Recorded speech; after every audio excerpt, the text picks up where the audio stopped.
Minum segelas air hangat, biar manis tambahin coklat. Assalamualaikum wahai sahabat, pagi ceria makin semangat. Assalamualaikum warahmatullahi wabarakatuh. Sebelumnya perkenalkan, saya Amanda Putri Febilestari dari kelas 1A Prodi Hukum. Baik, dalam video ini saya akan mempresentasikan materi yaitu tentang sumber-sumber hukum positif. Sumber hukum material adalah kesadaran hukum yang ditemukan dalam kesadaran masyarakat tentang sesuatu yang dianggap sebagaimana yang seharusnya atau sepantasnya. Faktor yang menentukan isi hukum tersebut, faktor ideal dan faktor-faktor kemasyarakatan. Faktor ideal adalah pedoman-pedoman yang tetap tentang keadilan yang harus ditaati oleh pembentuk undang-undang atau lembaga pembentuk hukum lainnya dalam menjalankan tugas. Faktor kemasyarakatan adalah hal-hal yang nyata hidup dalam masyarakat dan tunduk pada aturan-aturan tata kehidupan masyarakat yang bersangkutan. Hal tersebut menjadi pedoman dalam menentukan keadilan. Sumber hukum formal adalah suatu tempat di mana kita dapat menemukan dan mengenal hukum. Sumber hukum menurut Utrecht adalah hal-hal yang bersangkut paut dengan masalah prosedur atau cara pembentukan dari undang-undang yang menjadi tugas dari lembaga legislatif. Adapun jenis sumber hukum formal meliputi undang-undang, kebiasaan atau adat yang dipertahankan dalam keputusan yang berkuasa di masyarakat, jurisprudensi, keputusan hakim, traktat, dan doktrin-doktrin ajaran hukum. Undang-undang merupakan sumber hukum utama bagi hukum positif di Indonesia. Sering disebut dengan hukum undang-undang Wetenrecht, yaitu hukum yang tercantum dalam peraturan perundang-undangan dinyatakan dalam pasal 15 AB Algemeen Berpalingan van Wetgeving for Indonesia atau ketentuan-ketentuan umum tentang peraturan-peraturan Indonesia. Pasal 15 AB mencerminkan aliran positivisme perundang-undangan legisme. Pasal 20 AB mengadili harus berdasarkan undang-undang. Syarat suatu peraturan dinamakan undang-undang dan mempunyai kekuatan hukum. Harus dibuat oleh yang berwenang, biasanya DPR sebagai kekuasaan legislatif bersama pemerintah. 2. Harus dimuat di lembaran negara agar dapat berlaku sebagai undang-undang. Macam undang-undang yakni undang-undang dalam arti material dan undang-undang dalam arti formal. Menurut Paul Laban, UU dalam arti material adalah penetapan kaidah hukum dengan tegas sehingga kaidah hukum itu menurut sifatnya mengikat. Ada dua unsur kaidah hukum menjadi undang-undang dalam arti material. Unsur Arnold yakni penetapan kaidah hukum dengan tegas, resmi. Hal ini biasa dipahami sebagai suatu proses penetapan oleh lembaga yang diberi wewenang. Karena itu mesti ada kaidah yang harus ditetapkan. Unsur Rechtsstaat yaitu peraturan atau kaidah hukum. Peraturan atau kaidah hukum yang tidak ditetapkan masih dianggap kaidah hukum kebiasaan saja. Probius berpendapat undang-undang dalam arti material disebut juga dengan undang-undang dalam arti luas, yaitu setiap peraturan atau ketetapan yang isinya berlaku mengikat kepada umum, seperti Undang-Undang 1945 berdasarkan ketentuan pasal 3 Undang-Undang 1945 bahwa undang-undang dibentuk oleh MPR.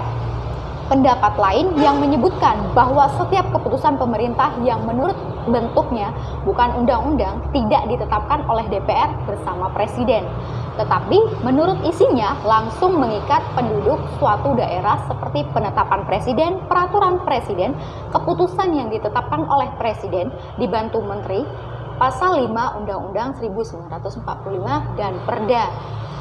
Undang-undang dalam arti formil disebut juga undang-undang dalam arti sempit, yaitu setiap peraturan atau ketetapan yang dibentuk oleh alat perlengkapan negara yang diberi kekuasaan membentuk undang-undang dan diundangkan. Sebagaimana tercantum dalam pasal 5 ayat 1 Undang-Undang 1945 dengan bunyi alat perlengkapan negara adalah Presiden dengan persetujuan DPR.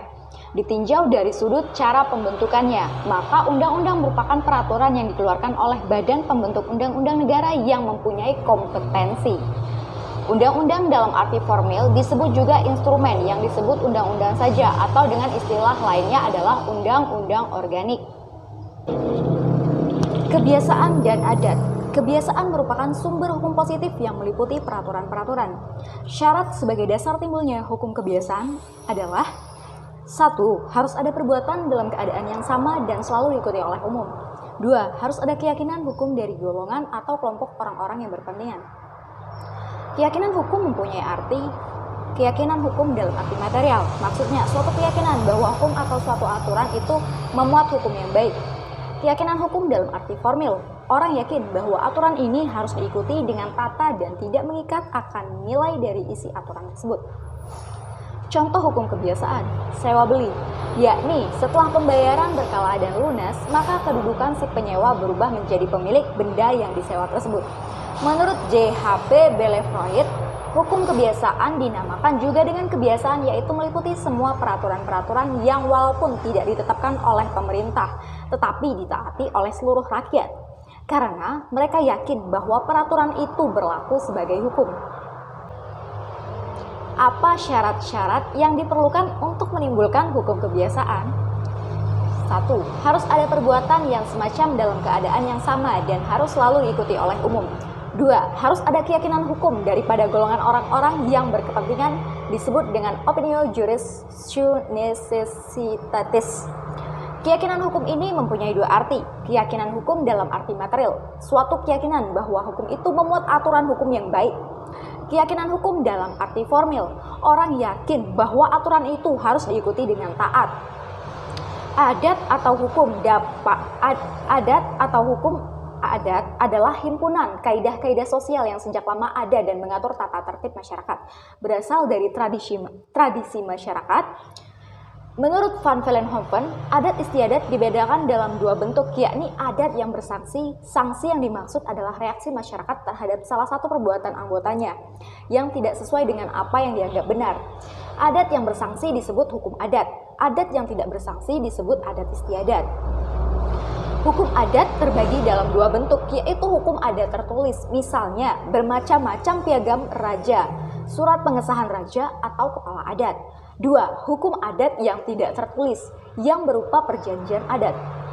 Kemudian jurisprudensi adalah hukum yang terbentuk karena keputusan, yang disebut juga keputusan hakim atau keputusan pengadilan.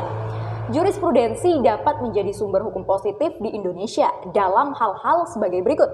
Apabila ada ketidakjelasan arti atau hal-hal yang belum diatur dalam undang-undang. Karena hakim tidak boleh menolak suatu perkara dengan alasan belum diatur dalam undang-undang. Sesuai dengan isi pasal 22 AB bahwa hakim dapat dituntut apabila menolak memeriksa perkara yang diajukan padanya. 2. Karenanya, jalan yang ditempuh adalah dengan melihat putusan-putusan hakim terdahulu mengenai perkara-perkara yang sama dengan perkara yang dihadapi. Mengenai perkara yang sama dan dengan putusan yang sama dinamakan konstante. Jurisprudensi. Traktat, hukum perjanjian antar negara, adalah hukum yang ditetapkan oleh dua negara atau lebih yang bersama-sama mengadakan suatu perjanjian. Traktat menjadi hukum nasional jika diundangkan dalam lembaran negara. Dalam hal tersebut, maka traktat menjadi sumber hukum formal. Memuat hukum yang berlaku di wilayah pihak yang membuatnya berdasarkan pasal 11 ayat 1 Undang-Undang 1945. Perjanjian dengan negara lain dilakukan oleh Presiden bersama-sama dengan DPR. Macam-macam traktat. Perjanjian bilateral, perjanjian multilateral, perjanjian kolektif, yaitu perjanjian yang selalu terbuka untuk negara yang belum tergabung dalam perjanjian. Kemudian doktrin. Doktrin merupakan pendapat atau ajaran para ahli yang terkenal. Pendapat tersebut dapat mempengaruhi proses administrasi negara dan dapat menjadi rujukan pembelaan pengacara di persidangan. Menurut Siti Sutami, doktrin adalah pendapat pakar atau ahli hukum, merupakan sumber hukum jika digunakan oleh hakim untuk mendukung pertimbangannya. Baik, itulah presentasi dari saya. Mohon maaf jika ada salah kata dan kekurangan, mohon dimaklumi. Wassalamualaikum warahmatullahi wabarakatuh.